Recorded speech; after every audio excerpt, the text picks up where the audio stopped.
Sejak kapan Palestina berjasa? Sejak kapan? Weh, belajar lagi mau-maunya aja dibohongin Ustadz-Ustadz 212, ya ampun. Kalian inget nggak Masjidil Aqsa?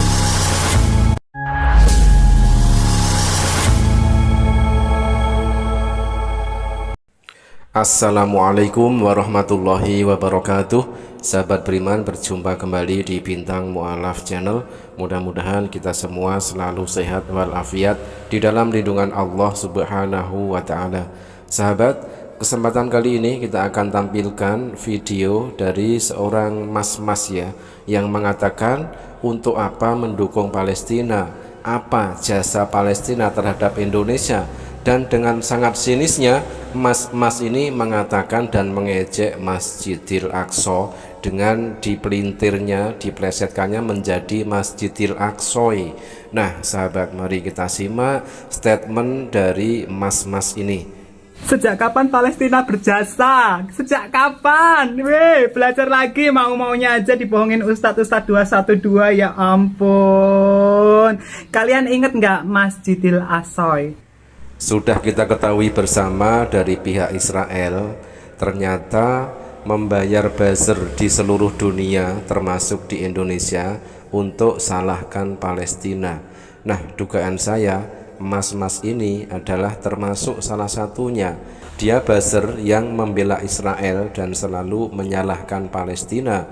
Dan di sini dia bertanya, apakah jasa Palestina terhadap Indonesia? Nah sahabat, mari kita bongkar kebodohan dari si buzzer Israel ini. Sahabat, apakah kontribusi Palestina terhadap kemerdekaan Indonesia? Hari-hari ini diwarnai dengan berita bahwa Israel kembali menyerang pemukiman warga Palestina di Gaza. Palestina sebuah negara yang memiliki banyak arti untuk Indonesia. Tahukah sahabat, pertama kali pengakuan kedaulatan Indonesia sebagai sebuah negara bukan berasal dari negara-negara barat, melainkan dari rakyat Palestina. Ya, seperti yang disampaikan dalam buku Diplomasi Revolusi Indonesia di Luar Negeri, karya M. Zen Hasan LC, Ketua Panitia Pusat Perkumpulan Kemerdekaan Indonesia. Buku tersebut mengungkap peran serta dukungan nyata Palestina terhadap perjuangan kemerdekaan Indonesia. Bahkan sebelum Soekarno-Hatta secara resmi memproklamirkan kemerdekaan Republik Indonesia pada tanggal 17 Agustus 1945, Palestina telah memberikan dukungan ini. Mufti besar Palestina Syekh Muhammad Amir Al-Hussein yang pada saat itu berada di Jerman karena menyelamatkan diri dari konflik dunia kedua, secara terbuka menyambut kemerdekaan Indonesia pada 6 September 1944. Radio Berlin berbahasa Arab menyiarkan ucapan selamat Mufti besar Palestina Amin Al-Hussein kepada dunia Islam bersamaan dengan pengakuan Jepang atas kemerdekaan Indonesia.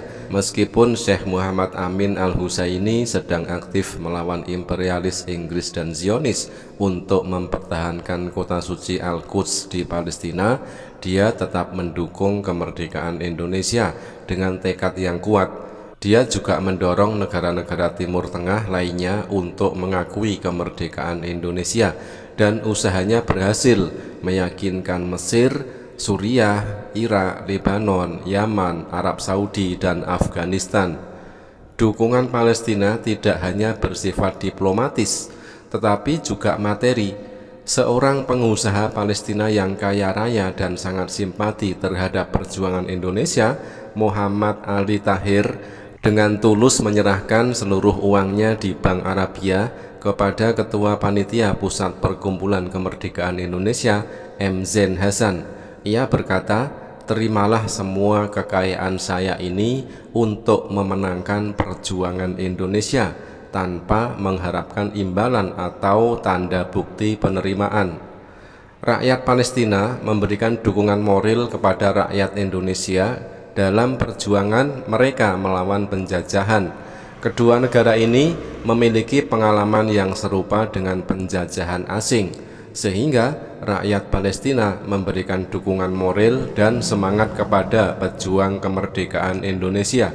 Pada waktu itu beberapa tokoh Palestina aktif dalam kancah internasional dan berbicara di forum-forum internasional untuk mendukung kemerdekaan Indonesia dan negara-negara lain yang masih dijajah. Dukungan ini mencerminkan solidaritas antara bangsa-bangsa yang sedang berjuang melawan penjajahan pada saat yang bersamaan.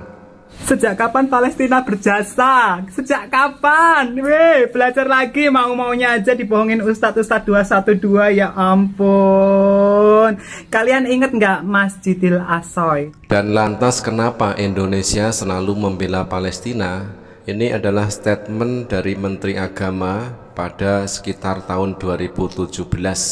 Ketika itu Menteri Agama di Indonesia adalah Lukman Hakim Saifuddin. Menteri Agama Lukman Hakim Saifuddin mengatakan sejak merdeka Indonesia selalu memberi perhatian terhadap persoalan Palestina. Hal itu menurut Menak tidak terjadi begitu saja. Menteri Agama menyebut ada sejumlah alasan kenapa Indonesia selalu membela Palestina. Pertama, sebagai sebuah bangsa, Indonesia bisa merasakan rasanya dijajah, pahit dan sulitnya keadaan ketika dijajah. Karenanya, Konstitusi Indonesia menyatakan bahwa sesungguhnya kemerdekaan itu ialah hak segala bangsa dan oleh sebab itu maka penjajahan di atas dunia harus dihapuskan karena tidak sesuai dengan peri kemanusiaan dan peri keadilan. Sekarang sudah tidak eranya lagi penjajahan, ini adalah era globalisasi, era di mana sekat-sekat administrasi wilayah geografis tidak secara kaku membatasi kita, sehingga saat ini semangatnya adalah semangat untuk bersinergi dan bekerja sama. Begitu penjelasan dari Menteri Agama. Alasan kedua, lanjut Menteri Agama, Indonesia adalah bangsa religius. Dalam agama ada penolakan terhadap pelanggaran hak-hak asasi manusia suatu bangsa oleh bangsa lain. Semua agama tidak membenarkan penjajahan, begitu imbuh Menteri Agama. Menteri Agama melihat tidak bisa dipungkiri bahwa Yerusalem adalah kota tiga agama besar dunia, yaitu Yahudi, Nasrani, dan Islam. Indonesia sebagai bangsa dengan penduduk beragama Islam terbesar di dunia, dengan keberadaan Masjid Aqsa di Yerusalem, mempunyai keterikatan. Masjid Al-Aqsa adalah satu-satunya masjid yang kedudukannya hampir sama dengan Masjidil Haram dan Masjid Nabawi. Awal Islam, Masjid Aqsa atau Baitul Maqdis bahkan menjadi kiblat sholat lebih dari 10 tahun. Rasulullah Shallallahu Alaihi Wasallam pun melakukan mi'raj dari Yerusalem. Sangat wajar jika umat Islam mempunyai keterkaitan kuat dengan Yerusalem.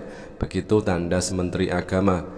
Menteri Agama juga mengingatkan bahwa Palestina memberi dukungan atas kemerdekaan Indonesia, tepatnya pada tanggal 4 September 1944.